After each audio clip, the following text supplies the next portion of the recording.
Good morning all of you.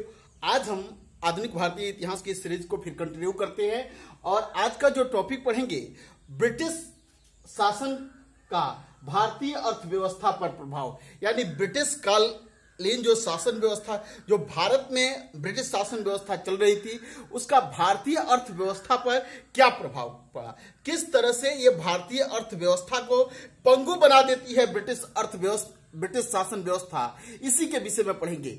आज हम यही पढ़ेंगे कि कैसे भारत सोने की चिड़िया, इस भारतीय सोने की चिड़िया को लूट लूट कर अंग्रेजों ने कंगाल बना दिया। अंग्रेजों की पॉलिसियों ने भारत को सोने की चिड़िया से जो है बिल्कुल लोहे की चिड़िया में तब्दील कर दिया। अब देखिए इधर, अब इसके विषय में समझने के लिए आज की क्लास काफी महत्वपूर्ण है।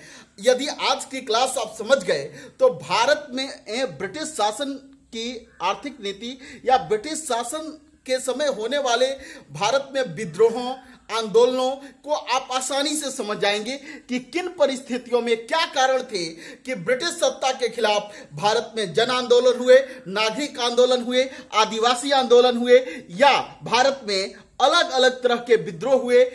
ये जो है ये एक मूलभूत आधारभूत ढांचा है ब्रिटिश शासन का, जिसके फलस्वरूप जो है, इसी आधारों के फलस्वरूप भारत की अलग अलग व्यवस्थाएं, भारत में अलग अलग तरह की मांगे, भारत में राष्ट्रवाद का उदय आदि सभी की जो है जननी जो है ये आर्थिक नीति है, आर्थिक प्रभाव है ब्रिटिश शासन का भारत पर, जो भारत कि नागरिकों को मजबूर कर देता है भारत में एक आंदोलन करने के लिए।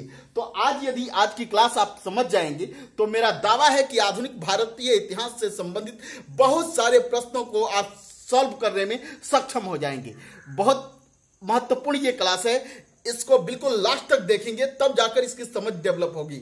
चले आती हैं हम तो ब्रिटिश शासन का भारतीय अर्थव्यवस्था पर प्रभाव। ब्रिटिश अर्थव्यवस्था, अब देखिए ब्रिटिश आर्थिक नीति ये क्या है। जब ब्रिटेन की सत्ता भारत पर नहीं थी, उसके पहले भारत की अर्थव्यवस्था आत्मनिर्भर अर्थव्यवस्था थी। कैसी थी व्यवस्था? आत्मनिर्भर अर्थव्यवस्था। आत्मनिर्भर अर्थव्यवस्था का अर्थ है कि भारत के जो गांव थे उन्हें किसी की जरूरत नहीं थी।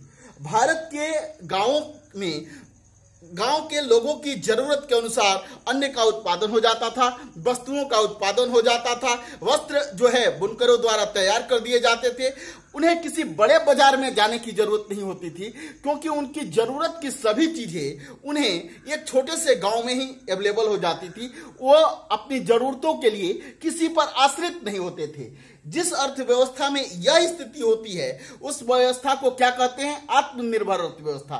तो अंग्रेजों के आने के, यानी यूरोपियों के आने के पहले भारत की अर्थव्यवस्था आत्मनिर्भर अर्थव्यवस्था थी। भारतीय गांव के लोगों को कहीं नगरों में व्यापार या किसी वस्तु को लेने के लिए नहीं जाना पड़ता था। छोटे छोटे बाजारों में ही उनकी जरूरत की आवश्यक वस्तुएं मिल जाया करती थी और उनकी आवश्यकताएं पूरी हो जाती थी उन्हीं के द्वारा। यानी कि प्रत्येक व्यक्ति आत्मनिर्भर था। उसकी निर्भरता, उसकी जरूरत के लिए किसी पर वह निर्भर नहीं होता था। आज तो आपके जैसे यदि आपको भोजन की जरूरत है, चावल की जरूरत है, तो आपके पास बिना मार्केट गए या किसी दूसरे पर आश्रित हुए बिना जो है आपका काम नहीं चल सकता है। लेकिन इसके पहले जो भारतीय अर्थव्यवस्था थी क्या थी? आत्मनिर्भर थी। यानी भारत के लोग अपनी जरूरत की सभी चीजें प्राप्त कर लेते थे अपने ही समाज से और उनकी जरूरतें पूरी हो जाती थी। इस तरह की अर्थव्यवस्था को आत्मनिर्भर कहते हैं। आप समझ गए हैं कि आत्मनिर्भर व्यवस्था क्या है।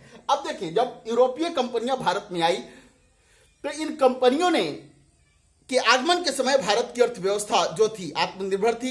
भारत दूसरे के लिए उत्पादन करता था, यानी कि हमारे सूती वस्त्र उद्योग, हमारे हस्तकरघा उद्योग, या हमारे जैसे मसाले, रेशमी वस्त्र, रेशम और हाथी दांत, वन सामग्रियां या वन के बहुत सारे उत्पाद जो थे वो विदेशों में निर्यात होते थे और इसके द्वारा हमें स्वर्ण मुद्राएं प्राप्त होती थी। यानी भारत का व्यापार जो था क्या था? प्लस था, भारत के पक्ष में था, पॉजिटिव था।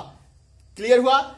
अब देखिए, अब किस तरह से इस पॉजिटिव व्यापार को अंग्रेजों ने धीरे धीरे नकारात्मक व्यापार में बदल दिया और भारत को लूटना कैसे शुरू करते हैं। ब्रिटिश आर्थिक नीतियां, आत्मनिर्भर अर्थव्यवस्था को उपनिवेशिक अर्थव्यवस्था में बदल दिया। ब्रिटिश आर्थिक नीतियों ने भारत की जो है आत्मनिर्भर अर्थव्यवस्था जो थी इसे उपनिवेशिक अर्थव्यवस्था में बदल दिया। ये उपनिवेशिक अर्थव्यवस्था क्या है कि यानी कि भारत को एक बाजार बना दिया, अपनी उत्पादित वस्तुओं को बेचने का बाजार बना दिया ब्रिटिश सरकार ने, ब्रिटिश व्यवस्था ने। यही व्यवस्था औपनिवेशिक व्यवस्था कहलाती है। औपनिवेशिक व्यवस्था आर्थिक शोषण की व्यवस्था है। सामान्य अर्थ में यदि समझना चाहें तो अर्थव्यवस्था आर्थिक शोषण वाली व्यवस्था ही औपनिवेशिक व्यवस्था है। जहां पे औपनिवेशिक व्यवस्था लागू की जाती है वहां लागू करने वाला देश उस देश का आर्थिक रूप से शोषण करता है। राजनीतिक और अन्य पहलू बहुत कम महत्व के होते हैं। इस तरह की व्यवस्था में आर्थिक शोषण किया जाता है जिस देश पर औपनिवेशिक अर्थव्यवस्था ला दी जाती है। तो ब्रिटेन ने भारत में औपनिवेशिक अर्थव्यवस्था को जन्म दिया, यानी भारत में आर्थिक शोषण को जन्म दिया है। अब देखिए 17वीं शताब्दी में भारत कच्चे माल का सबसे बड़ा उत्पादक था। जब अंग्रेज भारत आए हैं, यूरोपीय भारत आए हैं, उस समय भारत कच्चे माल का सबसे बड़ा उत्पादक है। पूरे विश्व की मंडियों में भारत का कच्चा माल जो है छाया हुआ है, जैसे रेशम, मसाले, सूती वस्त्र, शक्कर, वन उत्पाद, हाथी दांत, मोती, रत्न आदि बहुमूल्य वस्तुएं जो है पूरे विश्व के बाजार को भारतीय वस्तुओं ने पाट रखा है। क्लियर हुआ।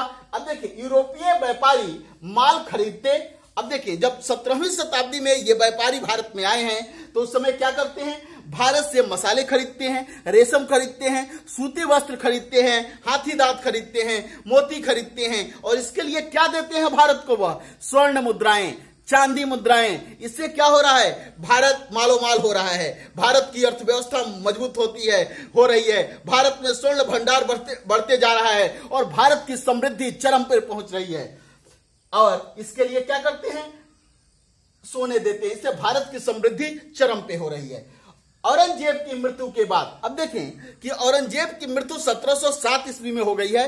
पिछली क्लासों में जब हम मुगल साम्राज्य के विस्तार के विषय में पढ़ रहे थे उसमें हम लोगों ने सभी मुगल शासकों के विषय में पढ़ा था और देखा था कि मुगल शासक औरंगजेब की मृत्यु कब हो गई, तो 1707 ईस्वी में औरंगजेब की मृत्यु हो जाती है। जब औरंगजेब की मृत्यु हो गई उस समय से भारत की अर्थव्यवस्था और ब्रिटिश पॉलिसियां कुछ अलग हो गई हैं। देखिए कैसे भारतीय व्यापार में गिरावट शुरू हो गई। जब अंग्रेजों का औरंगजेब की मृत्यु हो गई उसके बाद से भारत का जो व्यापार भारत के पक्ष में हुआ करता था उसमें गिरावट शुरू हो गई।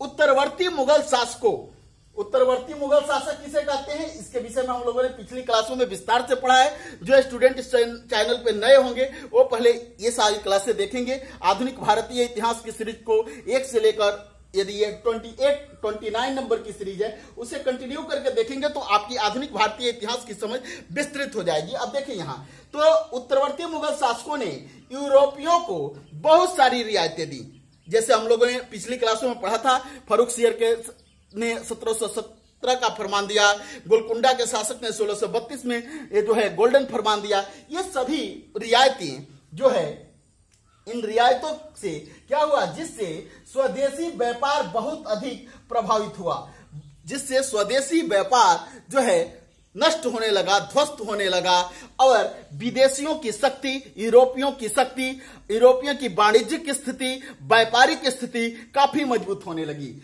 अब देखिए 1757 से 1764, आप जानते हैं 1757 में प्लासी का युद्ध हुआ और 1764 में बक्सर का युद्ध हुआ। के युद्ध के बाद अंग्रेजों ने बंगाल के व्यापार पर अधिकार कर लिया। उस समय भारतीय व्यापार में बंगाल का व्यापार, बंगाल काफी समृद्ध प्रांत हुआ करता था और बंगाल प्रांत पर 1757 के बाद अंग्रेजों ने बंगाल के व्यापार पर आधिपत्य कर लिया, अधिकार कर लिया। इसके बाद देखिए इसका परिणाम क्या होगा, इसका बहुत भयावह परिणाम होगा। इसी के फलस्वरूप दादा भाई नौरोजी, आगे हम जब इस अर्थव्यवस्था की क्लास को कंटिन्यू करेंगे तो देखेंगे कि दादा भाई नौरोजी ने धन बहिर्गमन का सिद्धांत, वेल्थ ऑफ डेन का सिद्धांत दिया। धन जो है बहिष्करण का सिद्धांत दिया, धन निष्कासन का सिद्धांत जिसे कहते हैं धन बहिष्कार, धन निष्कासन, ड्रेन और वेल्थ की थ्योरी दी। और आगे इसके विषय में समझेंगे, यहां सुनते हैं। कंपनी ने के कर्मचारी नमक, तंबाकू और सुपारी, देखें कि उस समय तक यूरोपीय कंपनियों को नमक, तंबाकू और सुपारी का व्यापार जो है करने से प्रतिबंधित किया गया था। लेकिन जैसे ही उत्तरवर्ती मुगल शासक आए, इन लोगों ने के समय में अब कंपनी कर्मचारियों का नमक व्यापार पर, तंबाकू व्यापार पर और सुपारी व्यापार पर भी एक आधिपत्य हो गया। केवल और केवल इसके पहले नमक, तंबाकू और सुपारी केवल भारतीय व्यापारी ही बेचते थे। लेकिन औरंगजेब की मृत्यु के बाद राजनीतिक आर्थिक परिदृश्य बदलता है भारतीय इतिहास का, और देखते हैं कि किस तरह से यूरोपीय कंपनियां भारतीय व्यापार पर अपना प्रभुत्व जमाना शुरू कर देती हैं। तो नमक, तंबाकू और सुपारी के व्यापार पर भी अधिकार कर लिया यूरोपीय कंपनियों ने। अब देखिए यहाँ पे ये कुछ महत्वपूर्ण चीजें हैं जो भारतीय अर्थव्यवस्था को काफी कमजोर बनाने में महत्वपूर्ण रोल निभाती हैं। 1700 में ब्रिटिश सरकार यानी ब्रिटेन में की पार्लियामेंट ने 1700 में एक कानून बनाया, और इस कानून का क्या प्रावधान था कि ब्रिटेन में भारतीय रंगीन वस्त्र, छापे हुए वस्त्रों पर प्रतिबंध लगा दिया। ब्रिटिश सरकार ने यह कानून बनाकर 1700 में ब्रिटेन में बिकने वाले सूती वस्त्रों और रंगीन वस्त्रों, छापे हुए वस्त्रों पर प्रतिबंध लगा दिया। कब? कि भारत के ये वस्त्र, छपे हुए वस्त्र और रंगीन वस्त्र अब ब्रिटेन के मंडियों में नहीं बिकेंगे। ब्रिटिश सरकार ने कानून बनाकर प्रतिबंधित कर दिया भारतीय इन वस्त्रों को, रंगीन वस्त्रों और छपे हुए वस्त्रों को। अब देखें इससे क्या हुआ, भारत का व्यापार जो काफी समृद्ध हुआ करता था, भारत के ये वस्त्रें निर्यात हुआ करती थी जो है ब्रिटेन को, अब ये बंद हो गया। अब आगे देखें, सूती वस्त्र के आयात पर 15% आयात कर लगा दिया। साथ ही साथ क्या किया कि यदि कोई ब्रिटिश व्यापारी भारत से जो है आयात करता है सूती वस्त्र, तो उसे 15% आयात कर देना होगा, जिससे क्या होगा, उस वस्तु का मूल्य बढ़ जाएगा। इसलिए इस 15% व्यापार कर बढ़ने से जो ब्रिटिश व्यापारी थे वो भी सूती वस्त्र को खरीदना बंद कर दिए, क्योंकि यह महंगा पड़ने लगता था। यदि 100 रुपये का वस्तु हुई तो 15 रुपये उसे क्या देना पड़ता था, आयात कर। तब उसका मूल्य ब्रिटेन में पहुंचते हुए कितना हो जाता, 115। अब ये काफी महंगी होने लगी, इसलिए अब सूती वस्त्र का व्यापार भी ब्रिटेन में ध्वस्त होने लगा। सूती वस्त्र, भारतीय सूती वस्त्र भी ब्रिटेन की मंडियों से गायब होने लगे। अब देखिए 1720 में भारतीय रेशमी वस्त्र, रंगीन और छपे वस्त्र पर प्रतिबंध लगा दिया गया। पूर्ण रूप से 1720 में भारत के रेशमी वस्त्र, छपे हुए वस्त्र और रंगीन वस्त्रों पर पूर्ण प्रतिबंध लगा दिया ब्रिटेन ने। कहा कि ब्रिटेन की मंडियों में भारतीय वस्त्र, अब छपे हुए भारतीय वस्त्र, रंगीन वस्त्र और रेशमी वस्त्र नहीं बिकेंगे। अब समझिए कि जो भारत के हस्तकरघा उद्योग में लगे हुए लोग थे वो एक तरह से अब क्या होने लगे, बेरोजगार होने लगे। भारतीय अर्थव्यवस्था कमजोर होने लगी। भारत में उत्पादित वस्त्र जो बाहर जाकर काफी धन उपार्जन करते थे, काफी जिससे भारतीयों को कमाई होती थी, यह कमाई अब बंद होने लगी। भारतीय व्यापारी और भारतीय बुनकर अब क्या होने लगे, ध्वस्त होने लगे, विनाश की कगार पर खड़े होने लगे। अब इनकी स्थिति यह हो गई कि यह एक एक रोटी के लिए मुहाल होने लगे। यह है अंग्रेजों की आर्थिक नीति जो भारत में दरिद्रता पैदा करती है, भारत में अकाल पैदा करती है, भारत के बुनकरों का जो है एक कहें तो अर्थी तैयार कर देती है, भारतीय बुनकरों को ध्वस्त कर देती है, इन्हें दर-दर ठोकर खाने के लिए मजबूर कर देती है। ब्रिटिश, आपने लॉर्ड बेंटिक ने कहा था कि अंग्रेजों की ये पॉलिसियां भारतीय बुनकरों की हड्डियां जो है बंगाल के बाजारों में बिखेर दी। यानी कि इतनी स्थिति भयावह हुई कि भारतीय बुनकरों की स्थिति काफी दयनीय होती गई। भारतीय अर्थव्यवस्था गिरावट की तरफ बढ़ता गया, गिरते गया। अब देखें कि 1632, अब ये विशेष रियायतें क्या थी। अब जो उत्तरवर्ती मुगल शासक 1632 में ब्रिटिश सरकार को गोल्डन फरमान दिया गया। 1717 ईस्वी में फारुखसियन ने क्या किया था, ये पिछली क्लासों में हम लोग पढ़ चुके हैं। 1632 गोल्डन फरमान और 1717 का जो है फारुखसियन फरमान। जो स्टूडेंट इस चैनल पर नए हैं, जिन लोगों ने नहीं पढ़ा है, इसको जाकर पिछली क्लासों में देख लेंगे।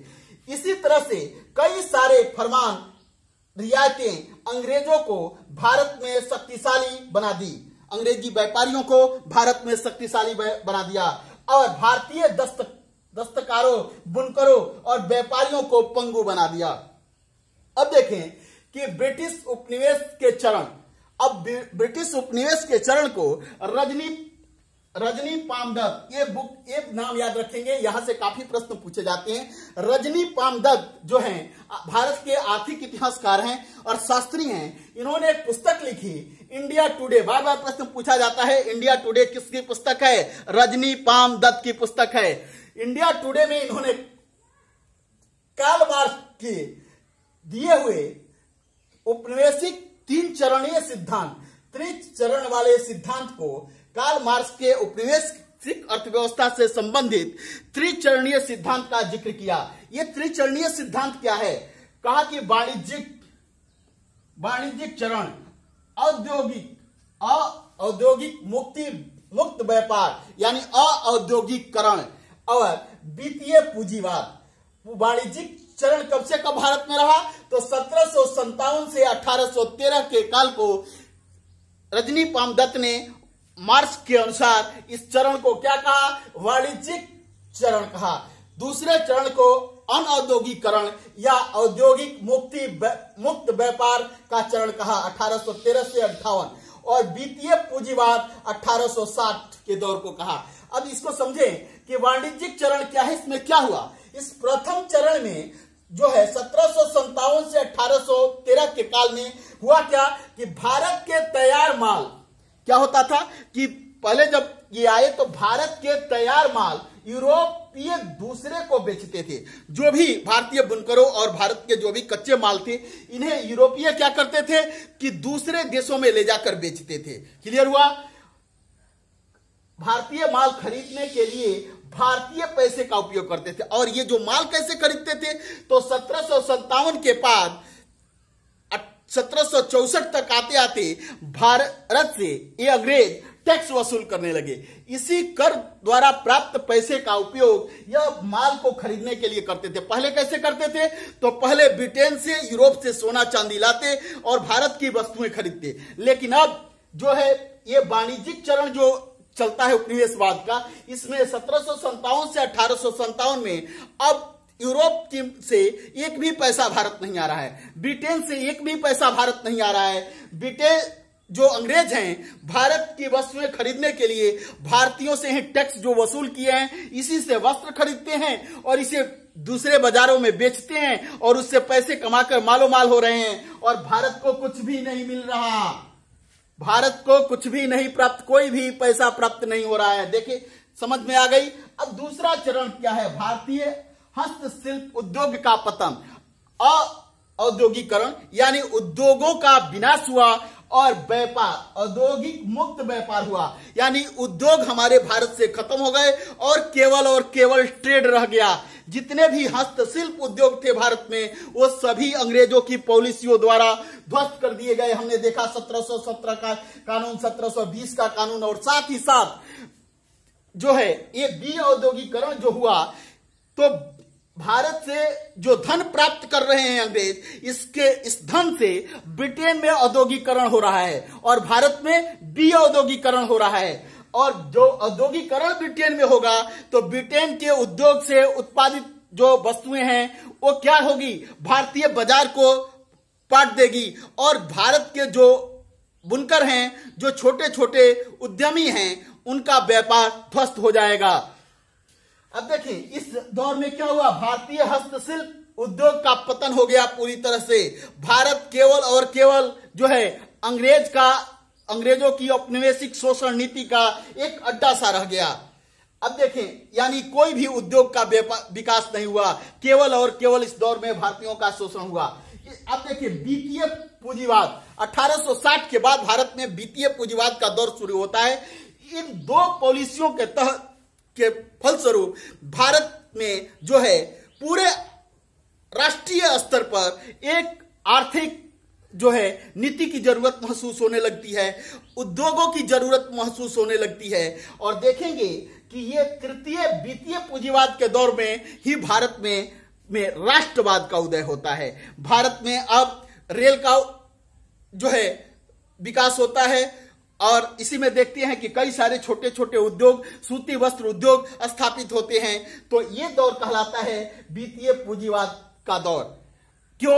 भारत में ब्रिटिश जो पूंजीपति हैं निवेश करने लगे हैं। क्यों? क्योंकि यहां निवेश करना अति सुरक्षित है, इसलिए वे निवेश कर रहे हैं। अगली क्लासों में हम इसको विस्तार से समझेंगे और अगली क्लास में हम क्या पढ़ेंगे कि जो है कर जो नीतियां थी अंग्रेजों की, अस्थायी बंदोबस्त, महलवाड़ी बंदोबस्त और रैयतवाड़ी बंदोबस्त के विषय में अगली क्लास में हम पढ़ेंगे। That's all. Thank you. धन्यवाद।